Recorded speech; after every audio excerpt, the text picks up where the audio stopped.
Tutto lawaneen akkana godhu jirtanii xuuxxoo keessatti xuuxxoo baladii jechuudha. Salaamatan irraan fannee salaam alaykum warahmatullahi wabarakatuh. Muslimin jecha bariin keessa taa'ee gaarii hundi keessan jechuudha. Xuuxxoon tuni hojii qabdi. Hojii isii walumaan lalla inshallah.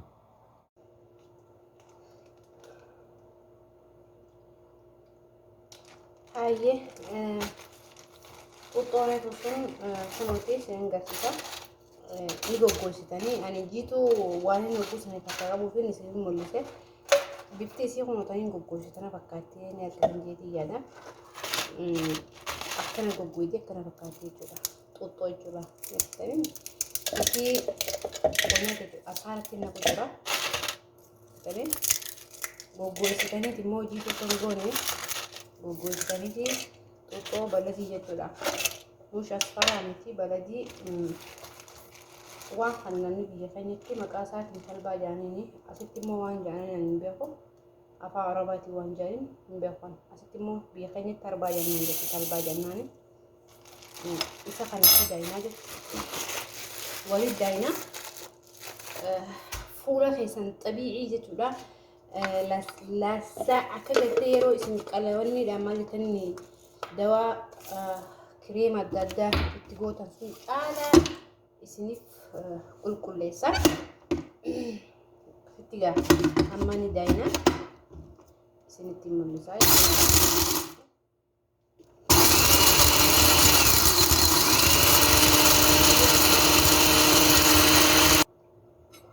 Haala kanaan hogguu daartamee yeroo aduun jenna jechuudha. Harku jirtan deeyyaadha. Inshallah fuula keessan yoo gurraattii taate sin diimessu yoo ati diimtuu taate sin gurraachessu qulqullina waan akka finnisaa waan akka gartee yaani waan adda addaa waan fuula namaa irra bobu waan akka gartee firifirii waan akkasiisanii marraa sirraa qulqulleessaa jechuudha.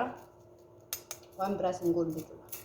Garuu osoo garri hin fakkaanne if bareechinaa yookaan if diimessinaa yookaan if tolchinaa jettanii fuula keessan fuula gartee solleessitanii jechuudha. Fuula qancee gubbaa irraa solleessitanii fuula jaartiidhaa ibbootanii jechuudha fuula keessanii.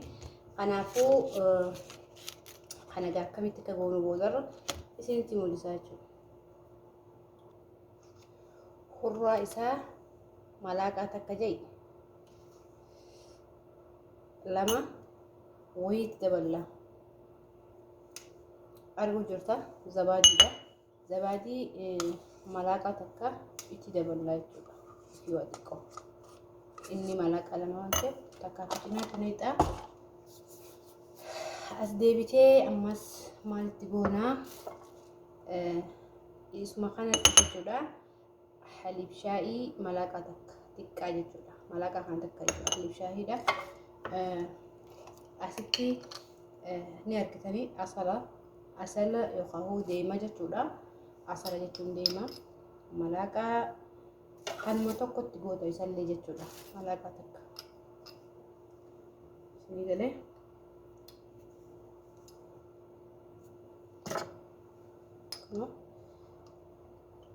asala malaaqaa takka jechuudha. Goona waliin dhooma jechuudha inshallah. Haala kanatti waliin dhaamaa jechuudha. Kaijii fameellee tallaaja keessanii qabbaneessitanii eegee inni qabbanaahee isiniif qabbanaa'ee booda fuula keessanii dibatanii inshallah yeroo dibannaadha natti hin tolu waan alaawaa keessa jiruuf na hin mijaa'u. TikTok irra dhaqxanii haalaan daawwattanii inshallah viidiyoo sanis kophatti maree akkasitti walitti isin dabalaan isin jira. TikTok irratti isiniif mul'ata jeetii yaada inshallah yeroon dibadhu fi kanallee akkasii golfaana turaan isin jira. Baay'een kiyyaa sheer godhuu laayik godhuun na birraa badda anillee viidiyoo adda addaa isin qabadhee ni dhufa. Turtii gaarii. Assalaamu alaykum warahmatullahi wabarakatuh.